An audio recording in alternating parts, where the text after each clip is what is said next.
Yeah.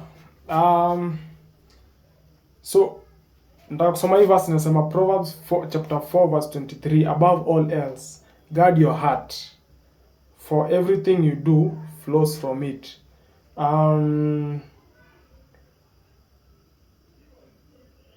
Niongeze na Mark chapter 7 verse 21 to 23.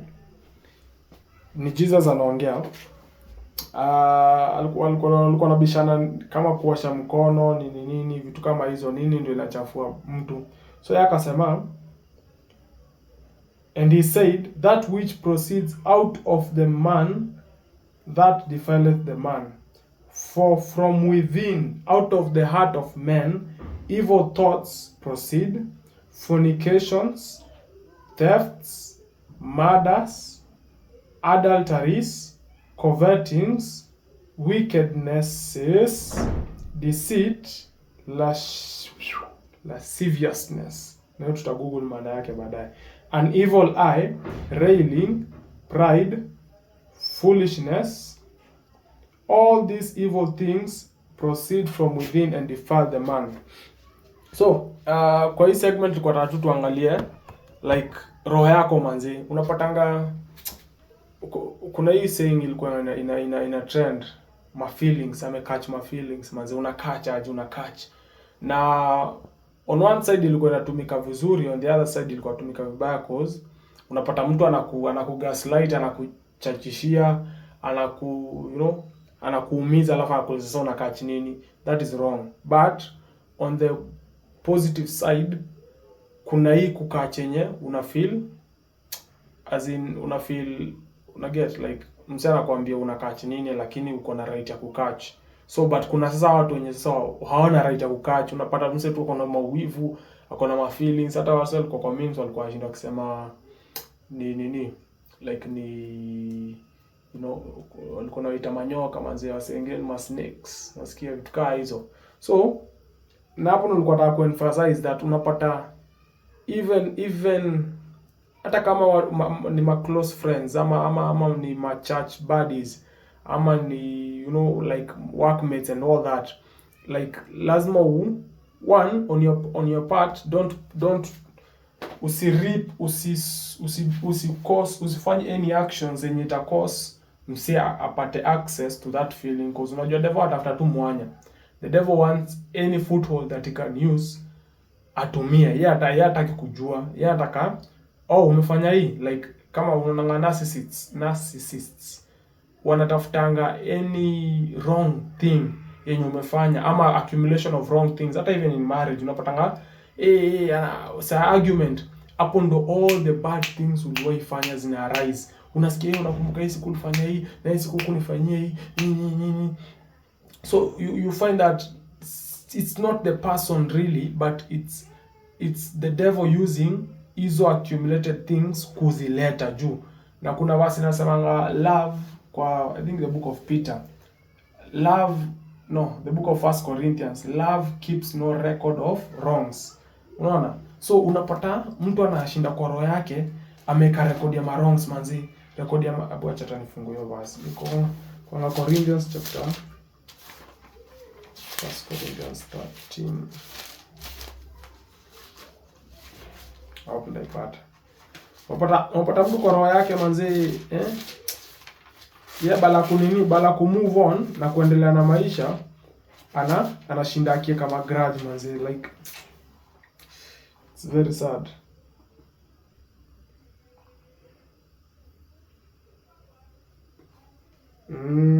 Toi sikia, na I think this is what we should aspire to be like. In 1 Corinthians 13 inasema, though I speak with the tongues of men and of angels, but I do not have love, I have become as a sounding brass or a clanging cymbal. Yani ni kelele tu.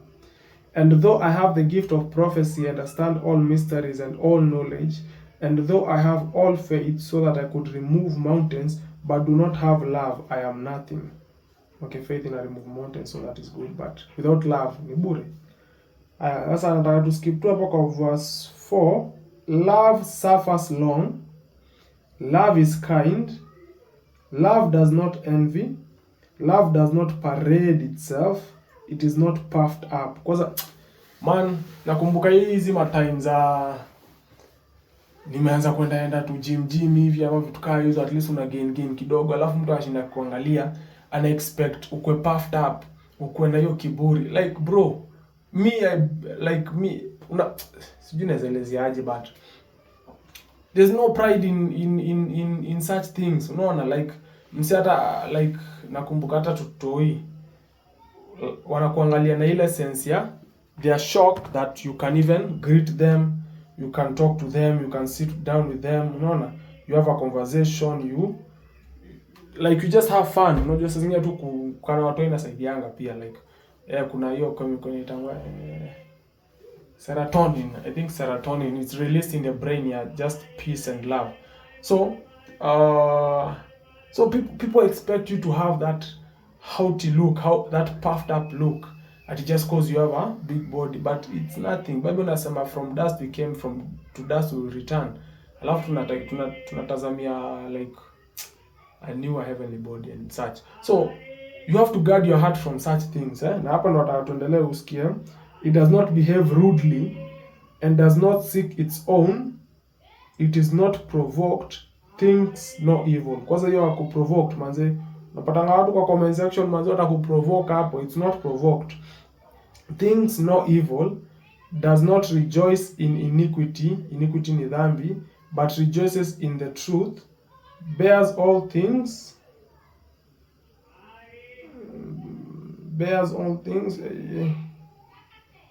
where is it that says it keeps no record of wrong? Let me just see.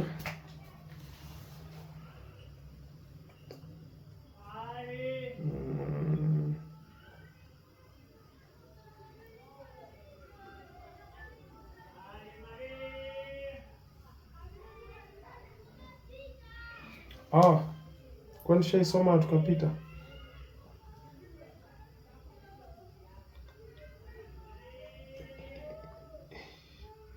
Nilikuwa nishaipita. I don't think I had underlined it, but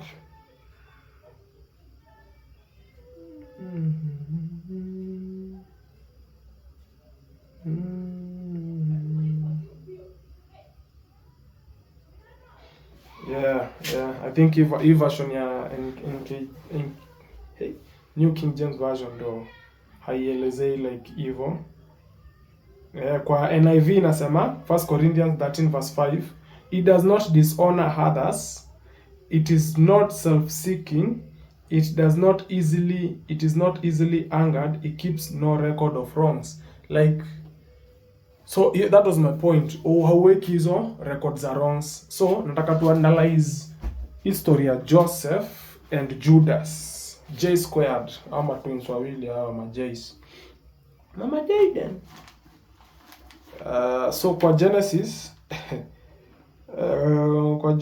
chapter 37 verse, kama uko na Bible unaweza fungua na mimi, verse 18, no, tuanzie verse 16. Joseph answered, I am looking for my brothers who are watching the sheep. Can you tell me where they are? They are not here anymore. The man replied, I overheard them say they were going to Dothan. Joseph left and found his brothers in Dothan, but before he got there, they saw him coming and made plans to kill him. They said to one another, look, here comes the hero of those dreams. Let's kill him and throw him into a pit and say that some wild animals ate him. Then we'll see what happens to those dreams. So ukiangalia the story behind Joseph was kulikuwa na mapendeleo ya babake Jacob due to alikuwa anapenda Rachel, na unaona hiyo ndio inakuanga shida saa zingine kwa like saa zingine hizi manyumba zenye wapata, there are so many step moms and moms, hivyo vitu kama hizo, there's so much sibling rivalry. There's so much sibling rivalry that happens in that family. So that was one, babake alipenda Rachel sana kushinda bibi mwingine, ikaleta hiyo competition ya love. Two, kulikuwa na that I hope it's still recording. Yep, you are still recording. So 2, kulikuwa na favoritism ambapo Joseph alikuwa anavalishwa ile the coat of many colors. 3, Joseph akaota, but this was now independent from God, that atakuwa na hiyo dream, no, atakuwa like leader na watakuwa ujao bao to him. So my point was this: these dudes wali catch my feelings manze, like you know, they didn't guard their heart, and they allowed, vile tumesoma kwa hiyo the book of Mark, they allowed their emotions to get the best of them. They allowed their easy sasa from within, Mark chapter 7 verse 21, for from within, out of the heart of men, evil thoughts proceed: murders, thieves, fornications, adultery, covetous, wickedness, is zote. So they were even planning when they saw him coming, hiyo my feelings, unaona sasa zinaanza kuwa rise. So hapo ndo najua devil who major sana on that. Na mbona nasema devil ana major sana on the record of wrongs, na bado on no usimpatie your access. Like it's good to forgive, it's good to move on. Your storage space, kama utumianga like computer kwa na like, let's say you have a 1 terabyte hard disk space, that space that umeshinda ukiweka grudge, man bro, unge delete, ungeweka storage space ya learn new things, ya develop friendships, ya build businesses, ya kujituma, you know, like you would have used that talent, that space in your heart, in your mind, in your emotions, to you know, to do different things. So I believe na ndo manake sasa unapata inakuwa hivyo. So watu walianza sasa kuimagine na kupicture in their hearts, how can we kill this guy, how can we kill this guy. Ukisoma story mbele, Ruben ndo yeye alikuwa na a softer heart, a kinder heart, na aka prevent. Ndo verse 21, Ruben had this and tried to protect Joseph from them. Let's not kill him, he said. Don't murder him or even harm him. Just throw him in a dry well out there in the desert. So Reuben planned to rescue Joseph later and take him back to his father. Yeah, ini Bible rahisi bali napenda hizi Bibles na English poa. Ini contemporary English version. It's very easy to understand. So, you see, the heart of Reuben ilikuwa much how do I put it? He was more open to righteousness. He was more open to peace, to forgiveness, to love, because he planned to rescue him. So your story inaendelea na turn inakuwa that anauzwa kwa Egypt, anaenda kwa slave in Potiphar, all that. But God anatumia everything that the enemy had planned for evil to turn it for and use it for good. So tuna appreciate that God manzi he's sovereign, and akona backup plan ya backup. Unaget, like anajua how to handle it all. So the second scenario nilikuwa nataka tuangalie, na kwa New Testament ndo na prefer cause ina point out things much better. In the book of John, Jesus akiwa na his disciples, John chapter 13 verse 2. Now before the feast of the Passover, when Jesus knew that his hour had come, that he should depart from this world to the Father, having loved his own who were in the world, he loved them to the end. That's awesome, man. Like love manzi mpaka mwisho. So verse 2 inasema, and supper being ended, the devil had already put it into the heart of Judas Iscariot, Simon's son, to betray him. No. So just picture with me, Judas akona hiyo akutua hapo, alafu the devil, since he's an invisible being, the devil anakama and try to whisper just thoughts of jealousy or betrayal to Jesus. Alafu pia anaweza tumia greed, like just imagine ukimbetray, unaona zile pesa utapata nini. So it's ina portray in its true light how unafaa kuwa like there's this word stoicism, inatumikanga naso wa Greek na kina Marcus Aurelius, but behind it kuna hiyo Let me just try to look at the definition of stoicism in the dictionary. Being stoic. Stoic. A person indifferent to pleasure or pain. So stoicism, unaona inatumia uko indifferent, like you don't care, you are not moved by pleasure or pain. So somehow hiyo ni misused, because unafaa kuwa stoic maybe to one area, maybe pain, but not to, okay, anyway. So they tend to use stoicism to help you to become guarded in your heart, like usishinde ukijali na vitu ndogo ndogo, or ushinde overthink or such. So I believe somehow unafaa kuwa na hiyo attitude kwa roho yako, that hizi vitu ndogo ndogo usikubali, like devil kama na hizo thoughts za jealousies, thoughts za chuki, hatred. Bible inasema if you hate your brother you are guilty of murder, like ushamuua. Because you know the next time, even when you're kids, when you're playing and someone has hate in his heart, maybe kuna bedhi inaingiana hate in his heart, maybe kuna kitu mlifanya na prior to that na you didn't ask for forgiveness, na hapo ndo unapata anakama na nini, anabeba hiyo grudge. So even when the kids are playing, you tend to find that some accidents, yes, zinaweza kuwa ni accidents, pengine mtoto alitoboa mwingine macho, alimdunga na kitu, ama alimsukuma akaanguka. If you just watch kids playing, you realize how you know how hard their hearts can get. So unapata ni hizo chuki bado zinakuwa tu kwa roho zao manzi. So you should have like that guarded of heart, ambapo you don't keep record of wrongs.